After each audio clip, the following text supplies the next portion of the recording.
Quit crying. Tell her to stop. I can do that, I suppose. I don't know how effective it would really be. I'm trying. But it's just coming. It's okay. If you have a Bible and you find it helpful, please turn it to Romans chapter 10. This is where we'll spend our time today.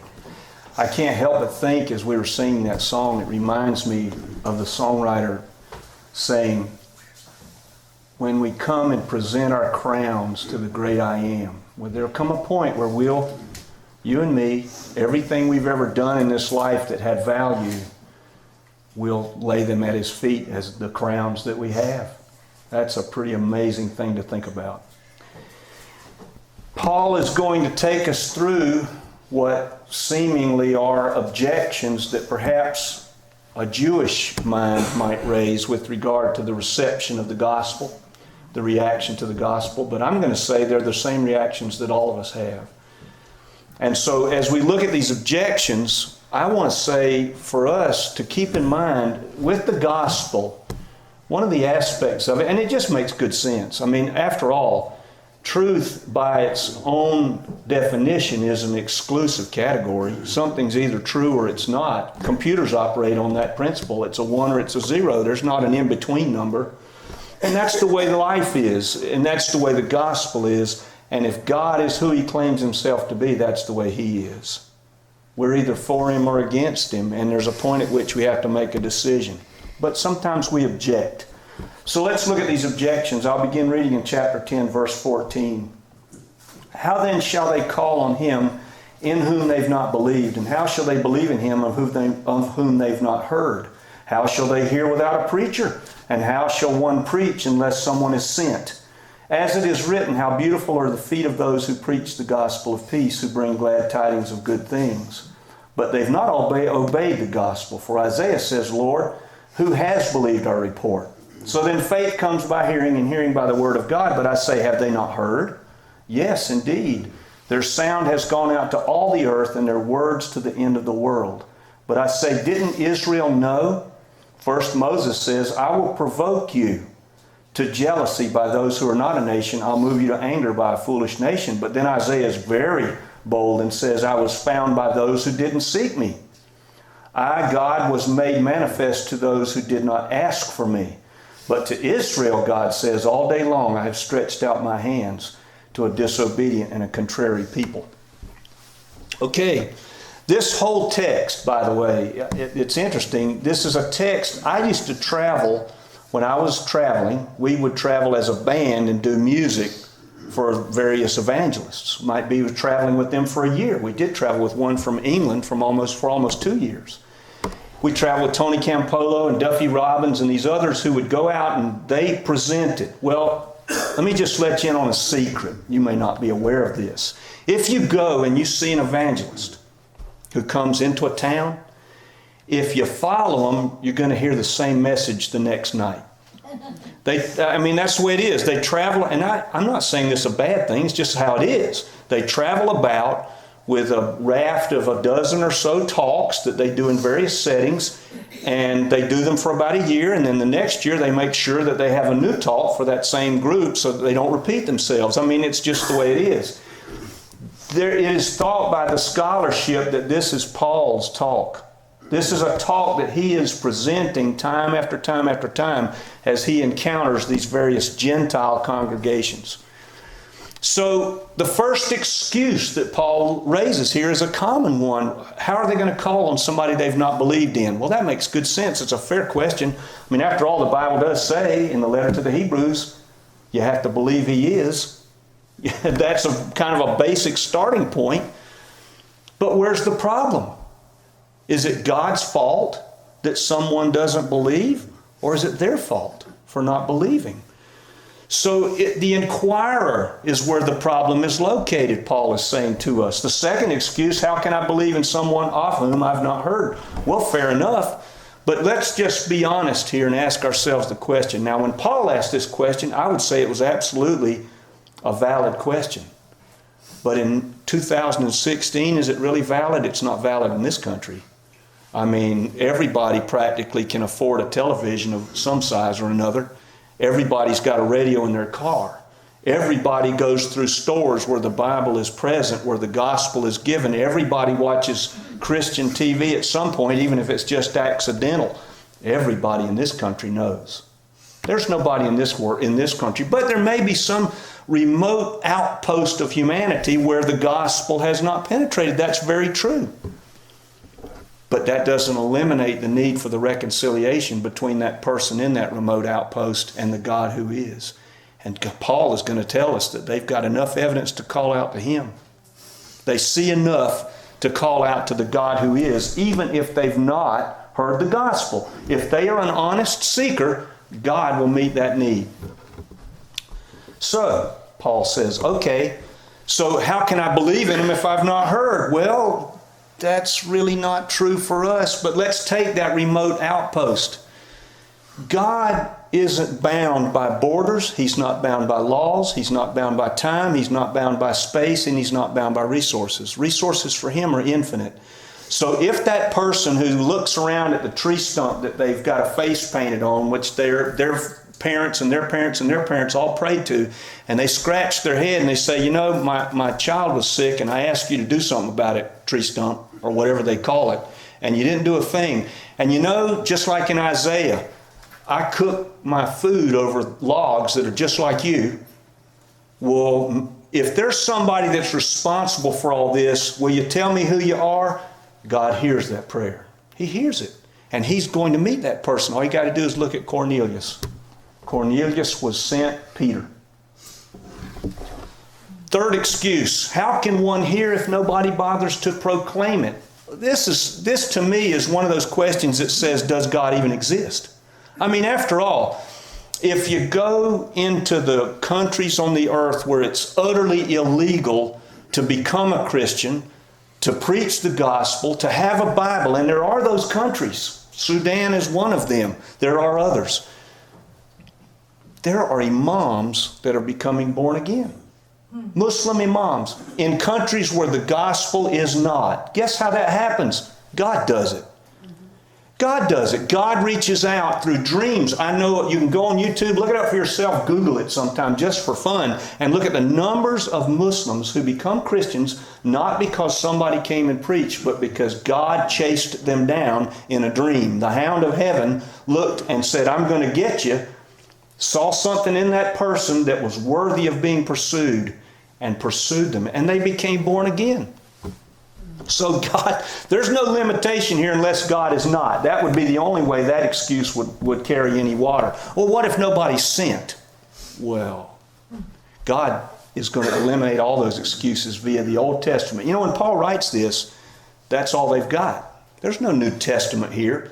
People who say, you know, the King James is good enough for me because it was good enough for Paul. Sorry, that's not how it works. There was no New Testament when Paul writes this down. It wasn't there. All they had was the Torah and the prophets and the wisdom literature of, say, Ecclesiastes and Proverbs. That's all. When it got up to Malachi, their Bible stopped. So Paul is going to take that text and make his case, which should say something to us. In Isaiah 52, he makes the case. There's the case being made from an Old Testament prophet into this era. Read it for yourself. The bottom line is this. Either the truth isn't known. Now this is Paul's question, and this is where he funnels this to. He says, look, the truth of the gospel isn't known by Israel. If that's true, if they can't know it, then God Himself has failed. That's the bottom line. There is no place in between there that I can see from this text. So he closes the text with another Old Testament saying from Isaiah the prophet. All day long I stretched out my hands to a disobedient people who would not obey. So God has said, look, I have reached out. I have provided everything possible such that you would know that I'm here, Israel and us. And yet there are still some of those who say no to it. Now, he quotes another text here, Psalm 19. And I would encourage anybody who says, I wonder what the existence of God can be proven by, read Psalm 19 and you will see. Psalm 19 talks about the sun making its course across the heavens every day. And everybody feels the heat. And then the writer goes on to say, and the speech that pours forth night and day from all of this creation, we hear that speech.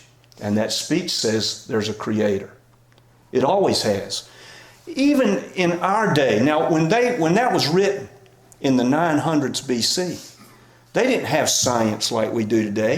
They didn't know anything about quantum physics. They didn't know anything about relativity or what light was or how it travels or any of that. They didn't know about germs. They didn't know about disease, what caused it. They knew none of that. Did you know what malaria is? Does anybody in this room know what malaria is? Oh, that was a mosquito. Right. Do you know why it's called malaria? In the Roman Empire, malaria is bad air. They thought that the swamp air was making people sick. That's what they thought. They didn't know that mosquitoes were vectoring a germ, so they called it malaria, the Latin, which means bad air. They just thought people breathing swamp air can't be good for you. They didn't make the connection between the swamp and the mosquitoes that were carrying the disease. But we know all that now, right? We've penetrated all of the realms of this cosmos. What I find fascinating about our penetration into these things is this. I'm going to say this. I'm not a scientist. Let me say that first. Obviously. I get dirty at work. If you look at my fingernails, you'll see that I'm not a scientist. But in that, I do read it, and I appreciate it.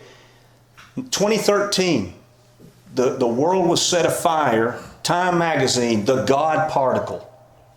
What was the God particle? It was a boson, a particle, a subatomic particle, what's called a boson. You got all kinds of gluons and leptons and all sorts of these atomic particles that are beneath the atom, that the atom is made up of. They found the one that they said was the one that provided all of the other mass in the universe. This is how we explain how objects have mass. Now, don't ask me to explain that to you because I cannot. But I understand the concept. So they found the Higgs boson that had been predicted 35 years prior by the scientist who's named the physicist Higgs. They proved it. The God particle's been found. Within 6 months, they found 4 more. This particle was supposed to be the particle, the fundamental particle. 6 months later, there are 4 more. And since then, there have been more. And so what I'm saying is, the universe is telling us the same story that it has told us since the time of David. Somebody did all this. And intelligence was infused into this universe. However it came to be, doesn't make any difference. The mechanics of it, you can set those aside and say, it's very interesting to know the mechanics of how the universe came to be. But in the end, an intelligence was infused in the universe, which still speaks to your mind and mine today. Wow. But this is where this text gets really, really prickly. Verse 19. Didn't Israel know? First Moses says, I'll provoke you to jealousy by those who are not a nation. Well, Moses is speaking here of you and me. We're Gentiles. We've been brought into the family of faith of Judaism and subsequently Christianity. We're not Jews by birth. We're not Jews by lineage. Maybe there's somewhere in our background. I don't know. After all, we all are the descendants of wayward gardeners and a drunk sea captain. So in some ways, you could make a connection there, I suppose. But we're not Jews. We're not part of that called group. And to them, this text, and the way that Paul uses it here, must have just been a slap across the face. They are God's people. They're the oracle of God's message to all of humanity, are they not? Mm-hmm. They are. They still are. Nothing has changed. So what is it that produces this resistance to the gospel? I would think, that, and there are those, what we would call today, they call themselves this is not my phrase, completed Jews. Jewish people who come, they recognize Yeshua HaMashiach, Jesus the Messiah, and they become born again. Now they are Jews and they're completed Jews. Awesome. I would think that would be an easy step. But the Bible is telling us a different story here on account of the Jews. And their problem is just like ours. It is. Here's the problem. The Jews had all that history from Abraham forward. They had Moses, they had the temple, they had all of the temple rituals, they had all of the accoutrements that the priest had to wear, all of the ceremony that was so deep, all the festivals, everything was focused on one thing. Look at what God has done. The precision of the temple, you need to lead a precise life. I mean, all of those messages throughout history, but they have the same problem we have. That ritual system, that system of do's and don'ts, that system of performance became the way to God. It didn't start like that. It didn't start that way.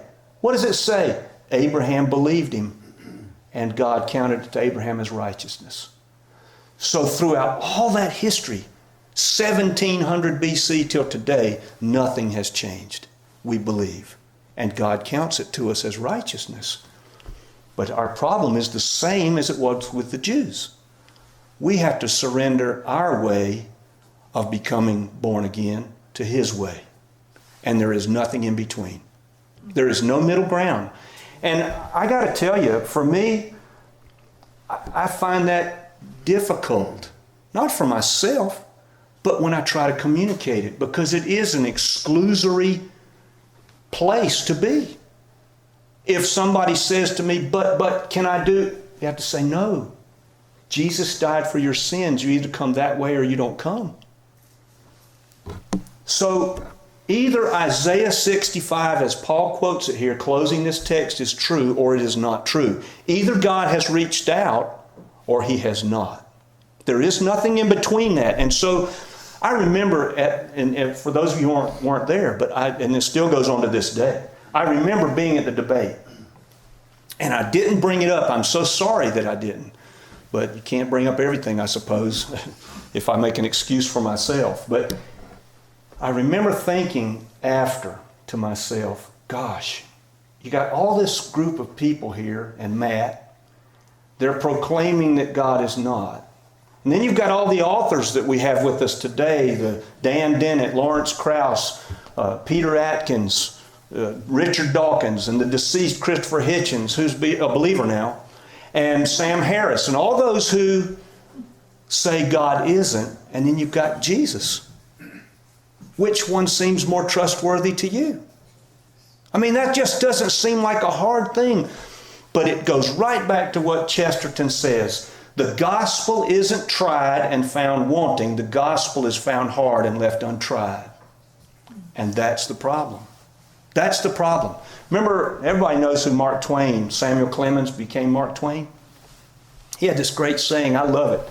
And he says, the parts of the Bible I don't understand don't bother me a bit. It's the parts that I do understand that give me the most concern.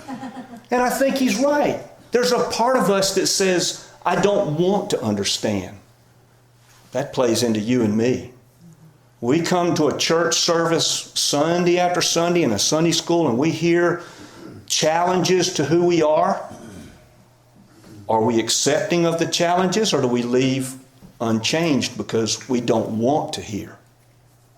I'm convinced that for us, a lot of it is, I don't want to hear. Because if I hear it, you know what the word responsible means? Able to respond. That's what it means. Responsible. I'm able to respond. We hear the gospel so many times, we're challenged by it, but we don't want to hear it because it makes us then responsible for it. We are in this room today, and we've got several charges that are given to us. Number one, this paradox between the sovereignty of God and human responsibility is one that it's a hard nut, and you can't crack it fully. But we have a responsibility to be able to, at some level, communicate to those who have legitimate questions about it. And those questions are legitimate. Don't dismiss those questions and say, well, God says, well, that may settle it for you, may not settle it for them.